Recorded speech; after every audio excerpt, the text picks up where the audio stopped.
Greetings everyone, my name is Anna. I hope you are all doing well. Today I am going to be discussing news that I think, well, I'm very happy about. The Selection, which is one of my favourite trash YA dystopian stories, is getting a Netflix adaptation. And I'm so excited, I can't even begin to tell you. Now, I'm just going to come out and say this. It's not very well written. It's a terrible story, but I just really enjoy it. I own all three copies. I've read the series multiple times over again since it was first released. I read the first book in 2012 when it first came out, and then I bought the subsequent books after that time. If you've not heard of the Selection series before, essentially this is set in a dystopian America. It's no longer called America, it's called Ilia, and it has a monarchy. And so in this story, we're following Prince Maxon as he has to find a bride. So it's sort of like this weird dystopian meets The Bachelor, because he has to pick from a group of girls. I think it's like 24 initially, and he has to choose one of them to be the next queen of Ilia. So that's the premises of the story, and as you can tell from that premise, it is pretty much just trash. And so you're probably wondering, Anna, if you think it's trash, then why do you like it so much? But it's just such a fun story to read, and I've been waiting for an adaptation because there was I think there's like a weird pilot thing floating around on YouTube. You can find it. Looks absolutely terrible, but I think it's one of those things that might actually be very beneficial for it to have an adaptation, because whilst it is terribly written, the book's awful, it might benefit from having it on screen. Now, the biggest thing for me and why I think it's terribly written is because the world building is absolutely atrocious. So I think it's quite indicative of the 2012 YA time, where a lot of authors were kind of riding on the coattails of the Hunger Games, and so people were just like throwing out dystopian stories left, right and centre just to ride that popularity wave. So this story, the world building is really bad because, for one reason, we don't really get a backstory as to, I think we do actually, but I don't think the world is really explained very well as to why they put the monarchy there.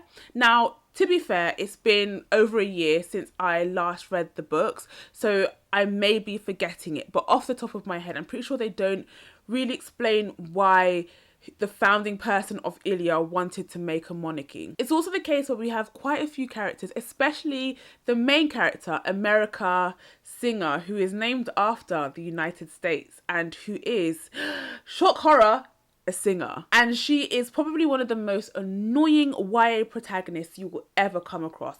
Throughout all three of the books, she makes very stupid decisions. And so she is very annoying to follow. She's very typically, I'm not like other girls because, I don't like makeup and I don't like to wear all of that stuff. I like to wear jeans and I'm so different. I don't like all the glitz and glamour. I'm just here for the money.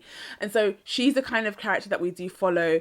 Prince Maxon, he's okay. You've got a few catty girls who are out to fight the other girls, but then things do change throughout the books.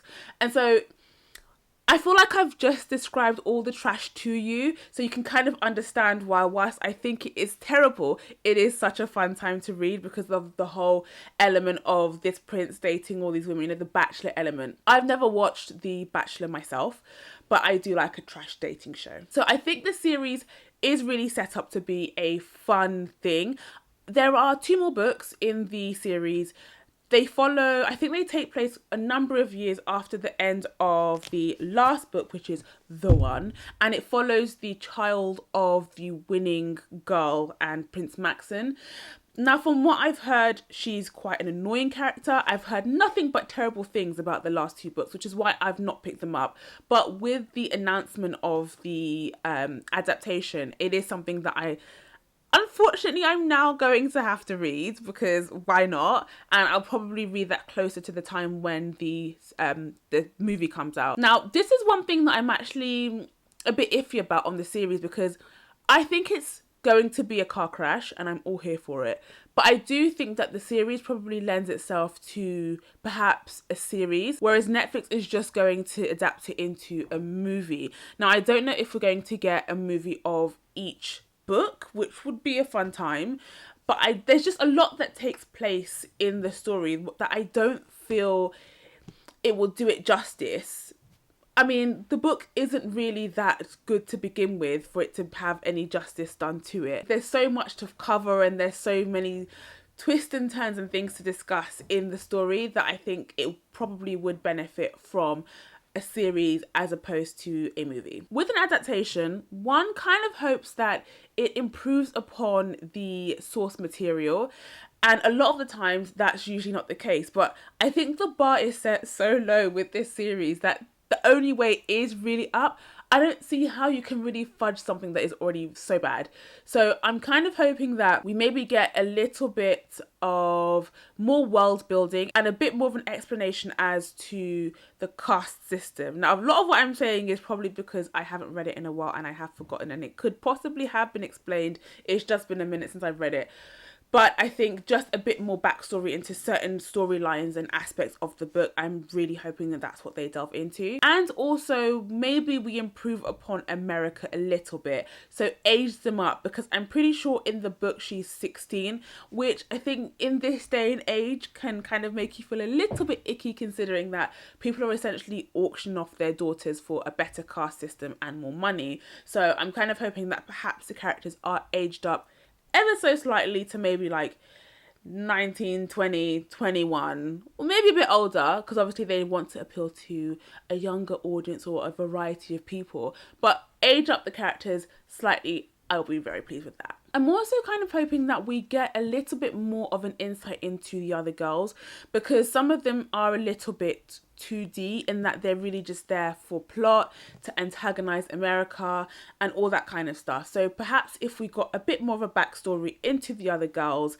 and who they are before they join the selection, because we get told throughout the books their backstory and where they've come from, but it perhaps would be nice to actually see it, because by the end of it we do get a core group of girls throughout the story that kind of become a sisterhood with the main character. So a bit more fleshing out of those people would be great, but that kind of goes hand in hand with the point I was making of it maybe better off being a series, because we can't really do that in like an hour and a half or however long it's going to be for the movie. So you're quite limited. So they may end up just being really 2D or quite bitchy or whatever it might be. So that's a bit of a disappointment, because I just don't really feel like we're going to have time to flesh out the characters in such a short time span, especially considering we follow so many girls in the story anyway. So like I said, I am going to be rereading the whole series closer to the time when the movie comes out,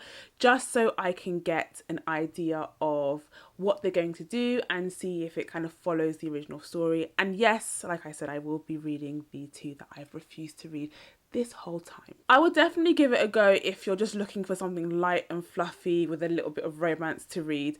I have said it is one of my favourite trash dystopian YA stories. I do love it. I do think it is absolutely abysmal. Two things can be true. So folks, that was my reaction to the news of the Netflix adaptation for The Selection, which I am very excited about. If you enjoyed that video, then please feel free to show the like button some love. If you enjoyed that, then feel free to subscribe for more videos from me, and I will see you all in my next video. Bye.